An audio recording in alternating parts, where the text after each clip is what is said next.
မင်္ဂလာပါခင်ဗျာဒီနေ့ကျွန်တော်လေ့လာမယ့်အကြောင်းအရာလေးကတော့ဝိဘတ်သင်ခန်းစာမှာကျွန်တော်2မျိုးခွဲခဲ့တယ်ပေါ့နော်တာမန်ဝိဘတ်နဲ့ professional ဝိဘတ်ဆိုပြီးတော့2မျိုးခွဲခဲ့တယ်ကျွန်တော်တာမန်ဝိဘတ်ကအရင်နေ့ကလေ့လာခဲ့ဖြစ်တဲ့အတွက်ဒီ professional ဝိဘတ်ဘိတ်ဆောင်3ဝိဘတ်လေးကိုလေ့လာကြည့်မယ်ခင်ဗျာ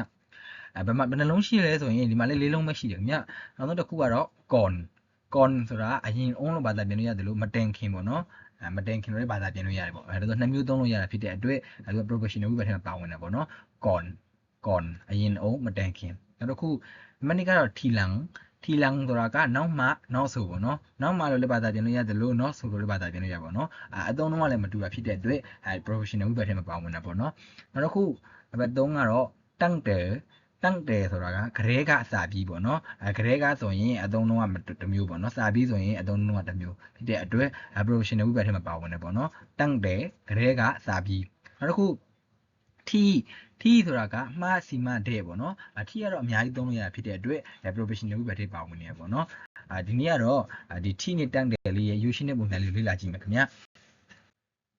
မတိကတော့ထီမှားစီမာတဲ့ပေါ့နော်ထီရဲ့ယူရှင်းတဲ့ပုံစံလေးပေါ့ကျွန်တော်တို့ဝိဘတ်တော့ပြောတာနဲ့ဝိဘတ်ဆိုညွှန်ပြရဲ့စကားလုံးပေါ့နော်ညွှန်ပြရဲ့စကားလုံးဝိဘတ်လို့ခေါ်တယ်ဝိဘတ်စကားလုံးကိုဘယ်မှာထားပေးရမလဲဆိုရင်မိညွှန်ပြလို့တဲ့အရာအရှိမှထားပေးရတယ်ပေါ့နော်ကရိယာစကားလုံးရဲ့အနောက်မှာလည်းဖြစ်မှာပေါ့ဒီနေ့စနစ်ကပေါ့နော်ဆိုရင်သူစီမှာတွားယူဖို့လို့တယ်ဆိုရင်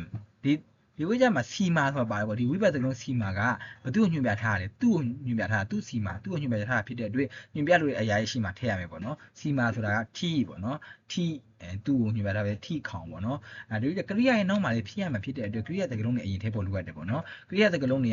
တွားယူဖို့လိုတယ်ဆိုရင်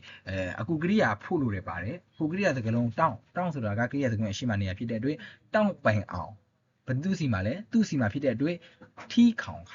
တောင်းပိုင်အောင်ထီခေါင်သူစီမှာတွားယူဖို့လိုတယ်ပေါ့နော်ဒီဥစ္စာမှာခေါင်နေရာမှာဒီနေ့ကိုထည့်ချင်တဲ့ညွှန်ပြချင်တဲ့အရာတွေထည့်လို့ရတယ်ပေါ့နော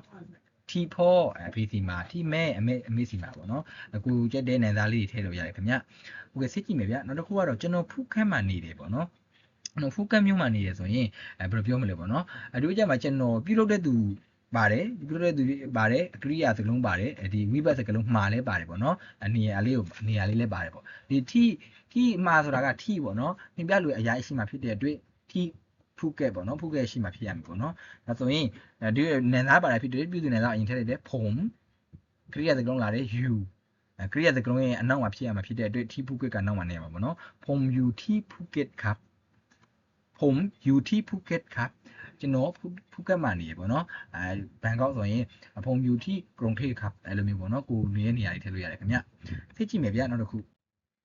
ကတော့တန့်တယ်ဂရဲကစာပြီးပေါ့နော်တန့်တယ်ကတန့်တယ်ဆိုတာအချင်းကာလပြဝိဘတ်ဖြစ်တယ်ပေါ့နော်သူကအချင်းကာလပဲညွှန်ပြတဲ့ဝိဘတ်ဖြစ်တယ်ပေါ့နော်ဒါဆိုတော့အချင်းကာလရင်ပဲတွဲသုံးလို့ရမှာပေါ့နော်ဒါဆိုရင်ဘာမှထားပေးရမလဲဆိုရင်ညွှန်ပြချင်တဲ့အချင်းကာလတွေအရှိမှအမြင်ထားပေးရမယ်ပေါ့နော်သူလည်းအတူတူပါပဲဘာလို့လဲဆိုရင်ဝိဘတ်ဖြစ်တဲ့အတွက်ညွှန်ပြချင်တဲ့စကားလုံးတွေအရှိမှထားပေးရတယ်ပေါ့နော်ဒီညွှန်ပြချင်တဲ့ဒီအချင်းကာလပြဝိဘတ်ဖြစ်တဲ့အတွက်ညွှန်ပြချင်တဲ့အချင်းကာလတွေအရှိမှပဲထားပေးရမယ်ပေါ့နော်ဒါဆိုရင်အချင်းကာလတွေကိုသိဖို့လိုရတယ်ပေါ့နော်မနေ့ကလေးကဆိုရင်ဒီမနေ့ကညွှန်ပြချင်တာပေါ့နော်မနေ့ကလေးကဆိုတာတန့်တယ်မနေ့ကညွှန်ပြချင်တာဖြစ်တဲ့အတွက်ဒီတန့်တယ်ကိုမနေ့ကအရှိမှထည့်ပါပေါ့နော်ညွှန်ပြချင်တဲ့အရာအရှိမှဖြစ်တဲ့အတွက်နော်တန့်တယ်เมื่อวันမနေ့ကလေးကပေါ့နော်တန့်တယ်เมื่อวันမနေ့ကလေးကမနေ့ဖြန်ကနေစပြီးဆိုတာလည်းတန့်တယ်ဖြစ်တဲ့အတွက်တန့်တယ်ဖရူနီမနေ့ဖြန်ကနေစပြီးမနေ့ဖြန်ညွှန်ပြချင်တာဖြစ်တဲ့အတွက်တန့်တယ်ဖရူနီမနေ့ဖြန်ကနေစပြီးဒါဆိုတော့ဒီတန့်တယ်နေတွဲပြောဖို့တဲ့အတွက်ကျွန်တော်အချင်းကာလပြစကလုံးလေးကိုသိဖို့လိုတယ်ပေါ့နော်အဲဆိုအချင်းကာလပြစကလုံးလေးကိုစစ်ကြည့်မယ်ခင်ဗျဒီကနေ့ကစာပြီးဆိုဘယ်လိုပြောမလဲပေါ့နော်ဒီနေ့ကစာပြီးပေါ့နော်ဒီနေ့ကစာပြီးဆိုဒီနေ့ကวันนี้ပေါ့နော်ตั้งแต่วันนี้ဒီနေ့ကစာပြီးပေါ့နော်နောက်တစ်ခုအစကလေးကဆိုရင်ဘယ်လိုပြောမလဲပေါ့နော်အစကလေးကဆိုရင် rek ပြောလို့ပေါ့နော်ตั้งแต่แรกครับအစကလေးကตั้งแต่แรกနောက်ပြီးတော့ဒီအချိန်ကစာပြီးဆိုရင်ตั้งแต่เวลานี้အချိန်ဒီအချိန်ကိုเวลานี้ပေါ့နော်ตั้งแต่เวลานี้ครับဒီအချိန်ကနေစာပြီးပေါ့နော်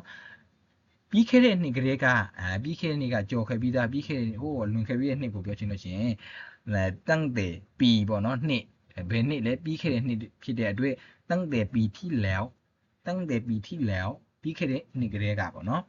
ပြီးခဲ့တဲ့နေ့ဆိုရင်ဘယ်လိုပြောမလဲပေါ့နော်တန့်တယ်တော့မပါတော့ဘူးတန့်တယ်ကပြီးခဲ့တဲ့နေ့ကလေးကဆိုရင်အဲ့လိုပေါ့နော်တန့်တယ်ရှိရထည့်လိုက်အောင်ပေါ့နော်ပြီးခဲ့တဲ့နေ့ဆိုရင်ตั้งแต่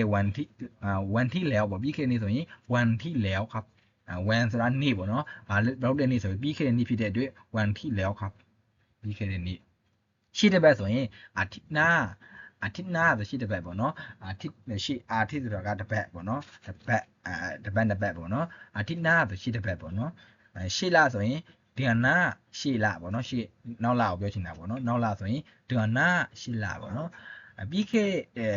တဲ့လပေါ့နော်ပြီးခဲ့တဲ့လကြိုခဲ့ပြီးသားလကိုတော့เดือนที่แล้วครับเดือนที่แล้วပြီးခဲ့တဲ့လပေါ့နော်ပြီးခဲ့တဲ့လ